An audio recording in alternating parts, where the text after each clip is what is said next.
Кутмандуу кеч туугандар, кандайсыңар? Эфирди максималдуу бөлүшүп кетиңиздер туугандар. Бүгүнкү кечки эфир. Мен бүгүн атайын ушу эфирди атайын иштен чыгып келатып жасап атам туугандар. Эфирди максималдуу бөлүшүп кетсеңер, көп адамдар угат. Анан туугандар, бүгүн 27-си. Бүгүн 27-си экен туугандар. 27-си бүгүн өзүңүздөр билгендей Кыргызстанда бизде бир Бабанов деген киши бар. Эсиңиздерде барбы? Бывший премьер-министр, олигарх деп коебуз. Ошол киши бүгүн СИЗОдон бошоп, башка мамлекетке леченияга кетип атат туугандар. Бул нерсе өзүңүздөр билгендей, бул нерсе ушундай эле сценарий менен өзүңүздөр билесиздер, Ташиев, ошол эле Садыр Жапаров берки бизде Райым Миллион деген акабыз бар эле. Ошону кут ошо сценарийда туугандар. Биз кечеги 5-октябрда болгон кыргыз элинин жеңиши туугандар акталган жок туугандар. Себеби ал кыргыз элинин жеңишин ошол азыркы Садыр Жапаров, Камчы Ташиевке окшогон мырза дегенге ат болбойт, булар ушу мошенниктер урдап алды да, кыргыз элинин жеңишин урдап алды. Биз 5-октябрда болгон элдин жеңишин өз колубуз менен ушу эки мошенникке, эки аферистке карматып койдук. Өзүңүздөр билесиздер, өзүңүздөр билгендей 5-октябрда эл эмне менен чыккан туугандар? Эл ошол парламенттик шайлоодогу депутаттык шайлоо, ушул шайлоодо таза өтпөй калды, адилетсиз өтүп калды, жокко чыксын деп чыккан. Ал жерде Садыр Жапаровду түрмөдөн алып чыгалы деген эч ким чакырган эмес туугандар, өзүңүздөр билгендей. Ошон үчүн мен сиздерге айтып кетерим туугандар. Эл өз оюна жеткен жок, кылган максатына да жеткен жок, башкасына да жеткен. Мен кыргыз элин чакырып кетет элем. Алданбайлы туугандар. Мына алданып келип ушул малга келдик мына. Алданып келип ушул мал мына 9 айда өткөздүк туугандар. Өзүңүздөр билгендей, бул киши Садыр Жапаров деген киши. Мен бул кишини мыйзамсыз президент деп тааныйм. Бул киши мыйзамсыз түрмөдөн алып чыгышты буну туугандар. Мына ушул жерден мыйзамсыздык ушул жерден кетет. Себеби 200-300 адам барып туруп түрмөдөн алып чыгышты. Мыйзамсыз алып чыгып аз келгенсип, мыйзамсыз премьер-министр кылышты, мыйзамсыз туугандар. Кворум болбой 3 жол, 4 жол дегенде, анан кворум болбой калды, анан 3 кворум болбой калып, 3 жол тандашып, анан өттү да бул кишичи. Анан булар ошол эле Жээнбеков менен келишимге барышкан туугандар буларчы. Ошо Жээнбековго тийбейбиз. Булар ошондой сөз беришкен. Жээнбековдун неприкосновенность, мындай айтканда, экс макамын берип туруп, сага тийбейбиз деген. Ошонун эсебинен буларга бийликти өткөзүп берди. Буну моюнга алышыбыз керек. Себеби ошол маалда өзүңүздөр билгенде Атамбаев түрмөдөн чыккан, Исаков түрмөдөн чыккан, көп адамдар түрмөдөн чыкты эле. Ушу Садыр Жапаровго окшоп эле чыгышкан бардыгычы. Бир жумага бош болуп, 10 күнгө бошотуп, ошондой чыгышкан да. Садыр Жапаров деле убактылуу чыккан болчу туугандар. Ким эсинде бар? Эсинде барбы? Буну убактылуу кой берген. Бир жумага кой берсе керек эле, по-моюмчу. Анан ошонун шылтоосу менен булар бийликти мыйзамсыз алышып, мындай айтканда, Жээнбековду коркутуп, баягы 200-300 адам, 1000ге жакын адам, 500ге 1,5-2 жетпеген адамды ошол жерге Бишкекте кармап туруп алышты, коркутуп. Ошентип Жээнбековдун айласы кеткенден кой кан төкпөйүн деп буларга берди. Айласы жок. Баягы Текебаев айткандай, мага чалган экен, мен алган эмесим эле 5-октябрь деп айтып атат го ошол.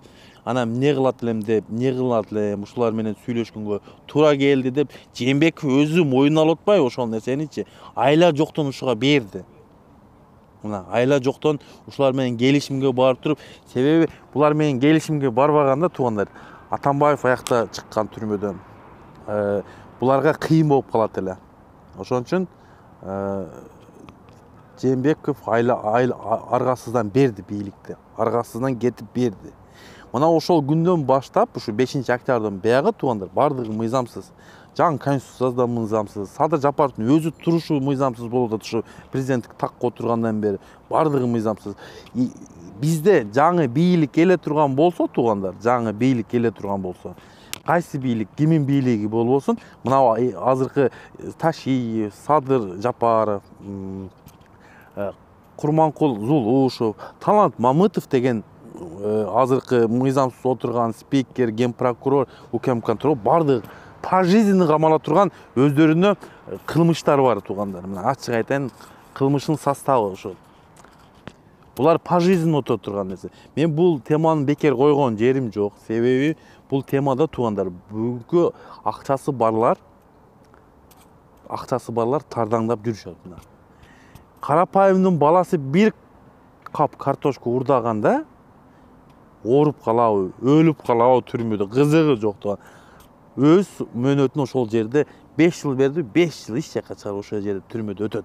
А бизде мына өзүңүздөр көргөндөй, мына Бабанов деген экс премьер-министр мына бүгүн түрмөдөн чыкты, башка мамлекетке леченияга кетип атат, айтканда, ден соолугун көрсөткөнү кетип атат. Эми ол башка мамлекетке кеткенден келеби, келбейби, Кудай билет. Бирок жакшы шанс болду да, мына кара туугандар. Бизде мындай болуп атат да, ошол кустурулган акчалар, мисалы, азыр ошол Садыр Жапаров түздөн түз жооп бере турган адам ошол да, мыйзамсыз болсо дагы. УКМКнын төрагасы Ташиев. Ошолар ошо кустурулуп аткан акчалар каяка кетип атат. Ошол жөнүндө эч кимге отчет бербей атат туугандар. Мен күмөн санайм. Ошолар кустурулган акчалар бюджетке чөткан, мен күмөн санайм. Себеби мен башында эле айткам, мен буларга ишенбейм. Бул бийлик мыйзамсыз, бул бийлик болбойт, мен айткам. Бул сабатсыз бийлик да, мындай айтканда, сабатсыз бийлик. Бардык саясатты боктоштуруп, бардыгын аталасын чыгарып салышты туугандар. Мына өзүңүздөр көргөндөй, акыркы күндөрү мына парламент шайлоо өтүш керек эле. Мына 1 жылга жакындап калды. Мыйзамсыз 1 жылдан бери парламентте депутаттар мыйзамсыз иштеп атат. Аз келгенсип Садыр Жапаров мыйзамсыз жаңы конституцияга өзгөртүрдү. Мына бул да мыйзамсыз туугандар. Бардыгы келип ушу мыйзамсыздыкта калды да туугандар. Мыйзамсыздыгын бир жерин көрдүңүздөр, өзүңүздөр көргөндө, мына мыйзамсыз президентти, мына керек болсо Тажикстан Республикасынын президенти тоготпой койду, мыйзамсыз деп турчу туугандар. Ошо тоготпогондугунан биздин мамлекетке агрессия кылып кирип келип, биздин 44 жараныбызды өлтүрүп, үйлөрүбүздү күйгүзүп, керек болсо Садыр Жапаров, Ташиев экөөндөн кечирим суратып, керек болсо Садыр Жапаровду Душанбеге чакырып кабыл алды. Өзүңүздөр көрдүңүздөр туурабы? Мына туугандар. Биякта биздеги 44 жараныбыздын каны куюлган адам 40 чыга элек болчу да, ошол малдачы 40 чыкпай туруп барып Тажикстан президентин колун кармап келди. Кул мүнөз болуп барып калды да туугандар, кул мүнөз болуп. Эми мен бир нерсе айтарым туугандар. Качан гана биз өзүбүздөн баштабасак, чынчыл, акыйкатты, адилеттүү нерсени баштабасак туугандар. Мына бул киши келгенден бери алдап келип туруп ушу малга чейин келдик. Ушу малга чейин алдап келип ушу малга чейин келдик. Мен мисалы бул кишиге башында ишенген эмесмин. Себеби баягы кумтөр алтын калбай калды дегенде менин үмүтүм өчкөн. Ошол малда эле менин үмүтүм өчкөн. Себеби кумтөрдө алтын бар болчу. Райым миллион камалат дегенде деле камалбаган. Райым миллион камалды, ким айтат?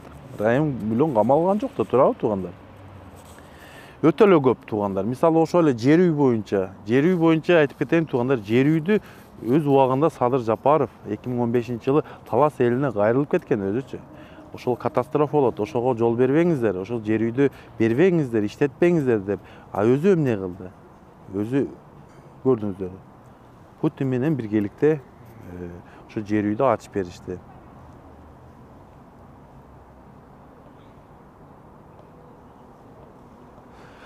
Анан туугандар,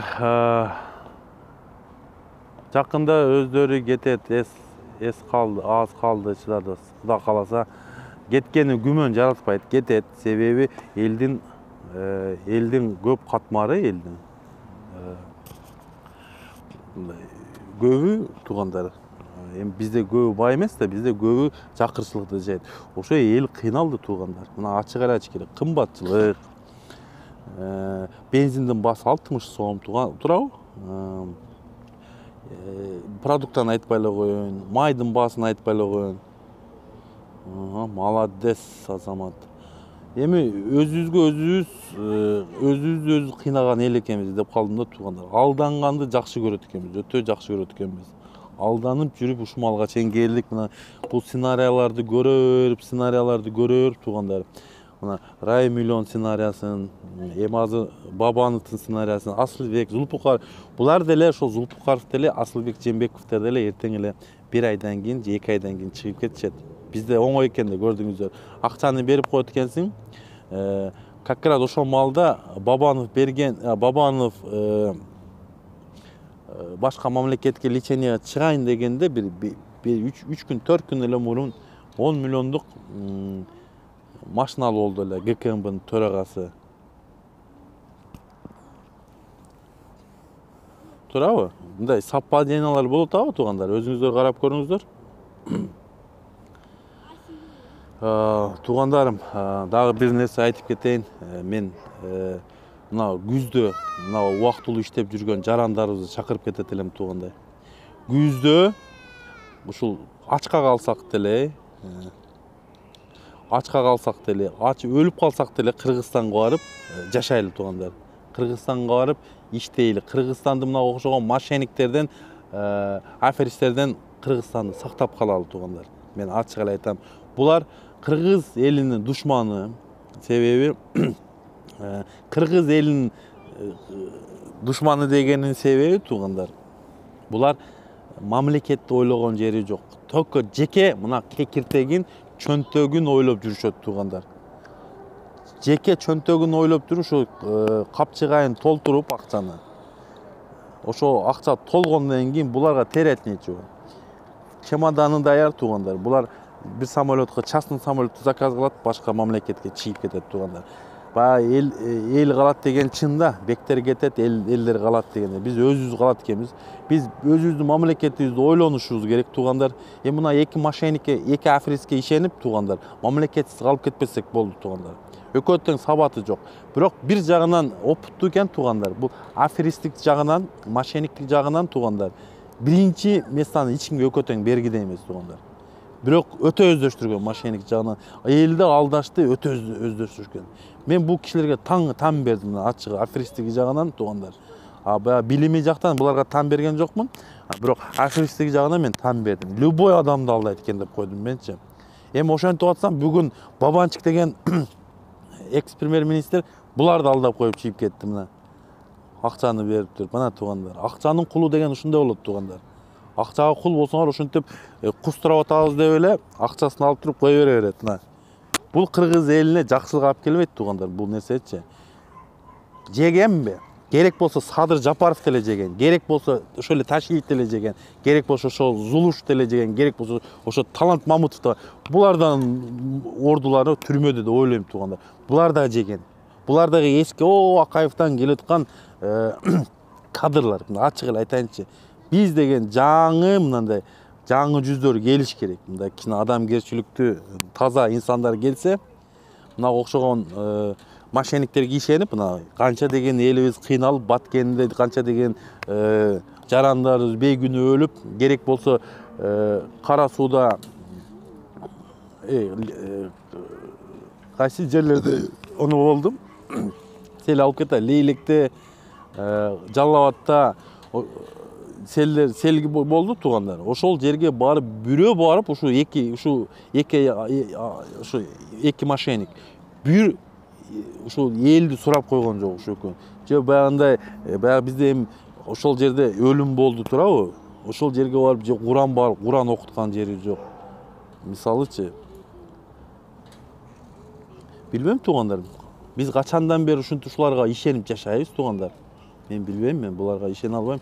Мен ишенгим да келбейт. Себеби туугандар, булар өз ишенимин өздөрү чыгарышты туугандар. Өз ишенимин өздөрү кетирип алышты. Мындай айтканда, буларга ишенген жарандарыбыз бар эле да, буларга ишенип, ооба, мына толук кандуу ишке кириши элек, мына 2 айдан кийин өзгөрүүлөр болот. Мына ошо сезе баштайсыңар дегенден бери мына 2 ай эмес 9 ай өттү туугандар. Эртең анан да 1 жыл дейт, анан 2 жыл дейт, анан 5 жыл дейт. Өзгөрүү болбойт. Боло турган бала о бешиктен эле болот туугандар. Бул кишини өзүңөр билесиздер, Садыр Жапаров Жыргалаң деген шахтаны иштеткен. Ошону эпте албай Кытайларга сатып берген. Анан кийин азыркы баягы эмне деп коет, Асман деген проектини, Асман шаары болот деген проекттен элди кулакка тепкенин мен таң калдырды. Кантип ушуга ишенет, ушу акмактарга да ишенген адамдар бар экен деп калдым менчи. Бу акмактарга мен ишениш эмес, мен керек болсо кечегиндеги Баткендеги событиядан кийин буларга мен көзүм деле жетпей калды туугандар. Себеби ошол жерде биздин жарандар өлүп атса, биздин жарандарыбызды өлтүрүп атса, барып туруп кечирим сурап жүргөндүгү туугандар. Бул деген мен маңкуртчулук деп ойлойм. Кул мүнөздүгүн деп ойлойм туугандар. Ошол жерде мен эл башчысы болгонумда туугандар, мисалы да, эл башчысы, мисалы, любой башка адам президент болгон адамчы, андай 2 күн унчукпай туруп албайт да туугандар, турабы? 2 күн унчукпай туруп албадыбы? 2 күн ошо биздин жарандарыбыз өлүп атты, а бул унчукпай отура берди. Же бир кыймылда аракет кылган жок. Себеби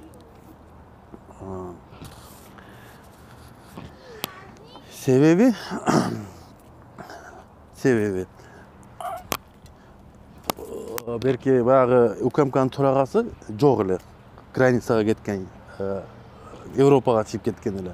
Ошо келгиче күтүп отурду да. Анан ушул акмактарга биз мамлекетти, элибизди ишенебизби? Мен ишенбейм. Мен өзүм жеке оюм туугандар. Бул бийлик өзүн актаган жок. Булар бийлик мыйзамсыз келип калды туугандар. Элдин канын төктү. Бул бийлик келгенден бери кара жолтой болду туугандар. Бир Кыргызстанга бир жакшы нерсе болбоду. Только сел, Баткендеги окуя. Анан аз келгенсип кечегинде дагы 30 миллион доллар ушул Ысыкөлдөгү бир жерге, ошол жерге Кольцовойдо бинеде дорога курабыз деп, ошол аз келгенсип биздин эсебибизден Кыргыз мамлекети 30 миллион доллар карыз калды. Мен мисалы буга мен каршымын. Бул нерсеге мен каршымын. Себеби биз ишенип жүргөн 30 жылдан бери деген сөзүбүз бар го туугандар. 30 жылдан бери деген сөзүбүз туугандар. 30 жылдан бери эл адамды 5 миллиард долларга карыз кылды мисалычы. Мен ошо 5 миллиарддын бир тыйынын көргөн жерим жок мисалы. Мен мисалы төлөбөйм дагы ошонучу. Себеби ушул акмактар төлөш керек. Азыркы бийлик, ошо мурдагы бийликти иштеп кеткендер баардыгы төлөш керек ошолор. Мен ачык эле айтам аны. Ошолордун баардыгы төлөш керек. Себеби мен ошол карыз алганда Кыргыз мамлекети элдин эсебинен алган да турабы, биздин элдин эсебинен алган. Ошо 5 миллиардка карызга кирген элдин эсебинен. Эми аз келгенси 5 миллиарддын үстүнө дагы 30 миллион кошулду азырчы туугандар. 30 миллионду мен мисалы каршымын. Биринчи очередте карыз албаганга жашаганга аракет кылыш керек. Биз ушу Кытай карыздан эртерээк кутулушубуз керек туугандар. Ошол кустурган акчалар ошол Кытайга кетиш керек болчу. А булар жеке чөнтөгүн уруп коюшту туугандар. Мисалы ошол эле Садыр Жапаров эбегейсиз байыган, Ташиев эбегейсиз байыган. Өзүңүздөр билгенде ошо октябрь окуясы болгуча Ташиев баягы коронавирус болуп эле Кыргызстанда эле лечение кылып жүргөн туугандар. Өзүңүздөр эсиңиздерде барбы? Ошол Жалал Абадта эле, ошо Бишкекте эле лечение кылып жүргөн. эбегейсиз ушу 5 октябрдан кийин бийликти мыйзамсыз басып алгандан кийин только самолет, частный самолет менен bir частный самолеттун bir учушу эле туугандар $30.000 чейин жакын барат экен туугандар. Эми эсептеп көргүлө. Az келгенси баягы бизде ханзадалар бар эле. Бакиевдин баласы Максим, Аскар Акаевдин баласы Айдар деп. Ошого окшогон ханзада пайда болуп турат. Ошо эле Ташиевдин баласы Таймурас беле чоң баласы. Ошо Жалал Абад шаарынын кеңешинин депутаты экен туугандар. Кантип эле ушулар бийликке келгенде балдар акылдуу болуп, ушу депутат болбосо эсиңиздерде барган, өзүңүз эсиңиздерде болсо керек. Керек болсо жогорку акыркы 10 жылдан бери депутат боло албай калбады белет. Акыркы 7-8 жылдан бери. Эсиңиздерде болсо керек туугандар. Анан ушу атасы келсе эле балдар акылдуу болуп чыгып калат. Ошол Таймурас деген баласы, мен сиздерге бир нерсе айтып кетейин. Мен бул бир ачка жаш бала экен. Ошол Жалал Абадтагы бизнесмендер какшатып бизнесмендерди. Бардыгын какшатып тургандар. Кечеги шайлоодо, жергиликтүү шайлоодо, баягы жергиликтүү башкаруу шайлоодо канча деген ишкерлерди, о Таймурастын жанында берки Шайыр деген үкасы бар тургандар. Мына тургандар. Канча деген адамдарды түрмөгө тыгып булар. Мен буларды историяларды жакшымдай билем да. Бу акмактар ошо Жалал Абадка мындай өзгөн канда Жалал Абадтын ханы эле болуп алышыптыр да бул Ташиевтерчи. Мен айтып кеткен убагы келет. Ошол Таймурас эмес, экинчи баласы баягы убагында кайсы жерден баллондорду удап жүргөн эсине түшүрүп коюш керек экен булардычы. Мен чакырып кетем кыргыз элин, күзгө жакын туугандар, Кыргызстанга кетели. Биз мамлекетти өз колубузга алышыбыз керек туугандар. Себеби мына мошенниктерге ишенген болбойт туугандар. Бул настоящий мошенниктер экен. Бундай кетиште Кыргызстан мамлекетин жоготуп алышыбыз мүмкүн. Мен ошо кыргыз элин чакырып кетем. Жаштар айрыкча мына Россия жергесинде иштеп, убактылуу иштеп жүргөн Америка, Европа, Япония, Корея кайталуу туугандар. Кайтып келип туруп эртең күздө биз өз күчүбүздү көрсөтөлү туугандар. Биз ким экенибизди көрсөтөлүп, биз ушу эки аферистке моюн сунбашыбыз керек туугандар. Себеби мыйзамсыз, мен башында эле айттым, буларды мен тааныган эмесмин, тааныбайм дагы. Акыретке чейин Кудай мына күч кубат берсе, акыретке чейин тааныбайм туугандар. Мен буларга окшогон акмактарга подчинение да кылбайм. Менчи ачык эле айтам мошенниктергечи. Булардын жүрү турушу арам туугандар. Мына арам, мен ачык айтайын туугандар. Арам никогда жакшылыкка алып келбейт туугандар. Мен сиздерге айтып кетейин. Булар арам, бийликте арам бийлик, мына азыркы бийликти басып алышы да арам. Мыйзамсыздыгы туугандар, мына көп нерселер бар. Биз жоопкерчиликти алалы, жаштар туугандар. Мен ушу жаштарга кайрылып кетем, сыртта жүргөн жарандарга кайрылып кетем. Ачка калсак да Кыргызстанга күздө баралы дагы, ошол жерде өлүп кетип алсак дагы, ошол баткен жергебизди коргоп, жок дегенде ошол жерде контрабанда, бүгүнкү контрабанда, ошол жерде контрабанда менен күрөшүп жаткан жаш жигиттерди биз ушул биздин мыйзамсыз бийликтин мындай айтканда правоохранительный органдары, милициясы камап коюптур. Баткендеги жаштарды, ошол жерде контрабанда менен күрөшүп аткандарды. Бизде контрабанда менен күрөшкөн адамдарды камайт. Контрабанда менен заниматься эткендерди бизде кой берет. Кайта премия кылат. Премия берет биздечи, Кыргызстанда. Мына азыркы арам бийлик. Аз келгенсип туугандар, мен дагы бир жолу. Бул дөпарас, эки дөпарас, мындай ачык эле айтайынчы. Бул эки дөпарас керек болсо акимдерге, губернаторлорго, айыл өкмөттөргө неприкосновенность берейин деп атат туугандар. Бул неприкосновенность депутаттарда бар, соттордо бар, ушундай. Эми булар айыл өкмөткө, акимдерге, мэрлерге, губернаторлорго берет. Бул деген нерсе туугандар. Ошол отурган жеринде иштеп атып, коррупциянын дагы 10 эсе көбөйтөт туугандар. Себеби жоопкерчилик жок болуп калат. Жоопкерчиликке тарта албай калат эч кимчи. Ошон үчүн мен чакырып кетет элем, күзгө, Кудай кааласа, күзгө даярданабыз туугандар. Ачка калсак дагы Кыргызстанга баралы. Ачка ушу Кыргызстанда өлсөк дагы, зато Кыргызстанда тынч өлөбүз туугандар. мына азыр башка мамлекеттерде өлө турган болсоңор туугандар, груз 200-ні мамлекеттин эсебинен болот деле, ал ишке кире элек туугандар. Бул жөн эле популист сөз болгон туугандар. Мен ачык эле айтып коеюн. Ушул сыртта жүргөн жарандар өлүп атат. Убактылуу иштеп жүргөн жарандар акчаларын чогултуп, ошо соседи болобу, укасы болобу, бир нерсе бардыгы чогултуп акчаларды салып жөнөтүп атат. Бул баягы Садыр Жапаровдун популист сөзү өткөн жок бу жердечи. Бул жөн эле элди алаксытуу деген нерсе болгон туугандар. Элдин манайын көтөрүп коюн алдап болсо дагы деген иш жүзүндө ашкан жок мен. Мына кече жакында Москва шаарында бир 2-3 күн болуп калды туугандар. Bir Kırgız jaranыбыз konsulsuğa barsa, Kırgız jaranыбыз konsulsuğa barsa, ошо konsulsuğa girip, ошол жердеги konsulsuğanын bir сотрудниги баягы кишини уруп жүрүптүр. Балабы же киши ошондой уруп жүрүптүр. Аз келген суу уруп, керек болсо Россия полициясын чакырып, ошол карматып берет туугандар. Мына биздин элчиликтин консулсуга кылган кыргыз элине жакшылыктары туугандар. Бул азыркы отурган консул Клара ким деген отурат азыркы эжеке. Бул эжеке кабинетинен чыкпайт окшойт. Бул эжеке элчи деген эмне кызмат кылганын да билбейт окшойт. Мен бул кишиге ынанбайм. Бул киши консул болуп иштей албайт, элчи болуп иштей албайт экен туугандар. Биз ушул убактылуу иштеп жүргөн жарандар мына Москва шаарында биз өзүбүз талап кылып лидер ушул элчиликке мындай татыктуу инсанды алып келишибиз керек туугандар. Мына кыргыз элинин Москва шаарында ошол жүргөн бизден жарандарыбыз, кыргыз элинин жарандарыбыз бизге жардам тие турган болсун туугандар.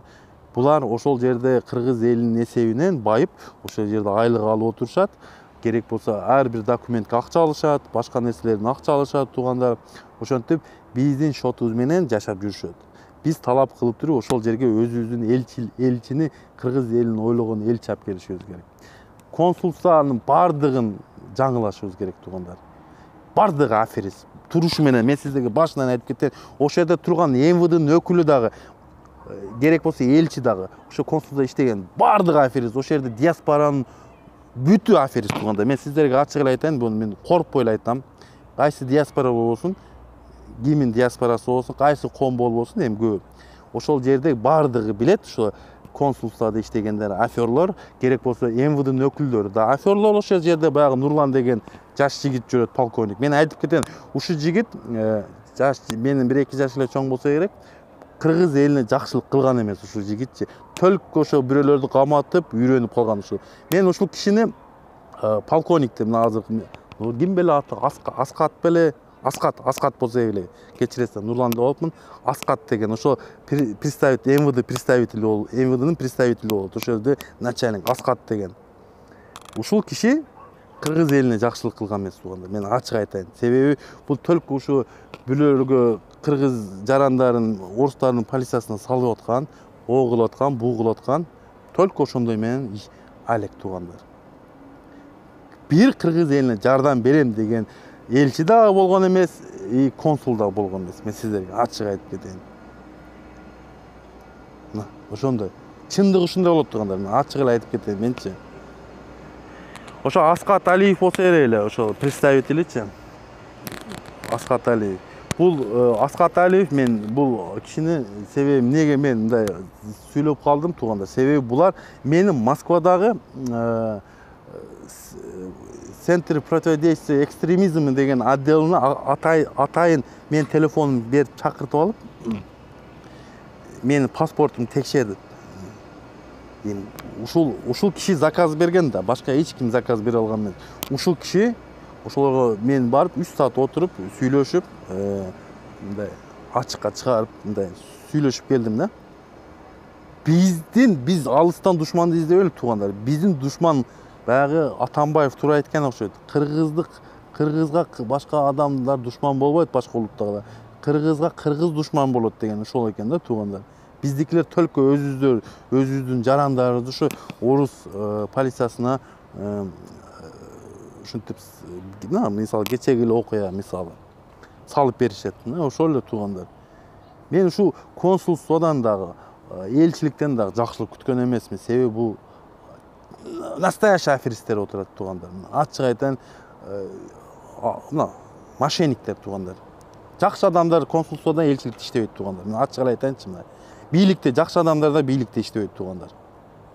Только мошенник, аферист, жүлүктер иштейт туугандар. Ошондо адамдар арам тамакка үйрөнүп калган, ошон үчүн бийлик талашып, ошон үчүн амал тамалышып, ушундай туугандар. Өз бизнесин коргойм деп келип, ошондой нерселерди кылат туугандар. Жөнөкөй бизге окшогон жарандар ушу мигрант болуп, же дагы бир жерде иштеп, ошондой туугандар. Мен сиздерге ачык эле айтып кетейин бул нерсени.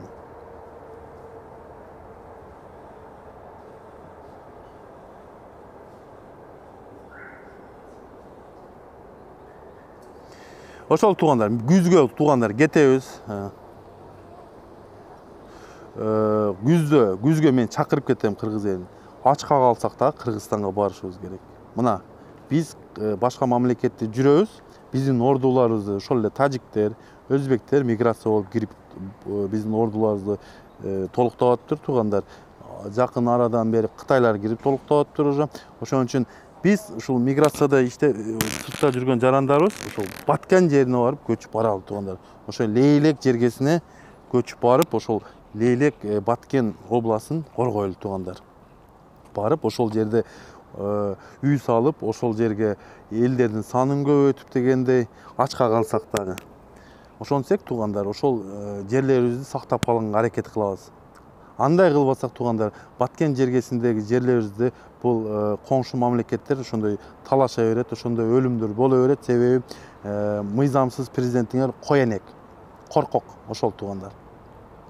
Дагы мен эфирге кирем. Эфирден коштошуп атып сиздер менен туугандар. Жакшы түш көрүп жатыңыздар. Кыргыз элине аманчылык, тынччылык, арзанчылык, ушул кыргыз элине татыктуу бир президент келсин экен туугандар. Ошону тилеп кетет элем. Кыргыз элин ойлогон президент келсин туугандар. Мына окшогон мошенниктерге дагы алданып калбай, дагы ошо окшогон мошенниктерге алданбайлы. Нак аферист мошенниктерге эми туш келип туугандар. Мурдагы иштеп кеткен президенттер буларга салыштырмалуу золотой экен туугандар. Эми олордун деле кемчиликтери бар. Эми буга салыштырмалуу кичине золотойрак экен дегеним. Саламатта калыңыздар.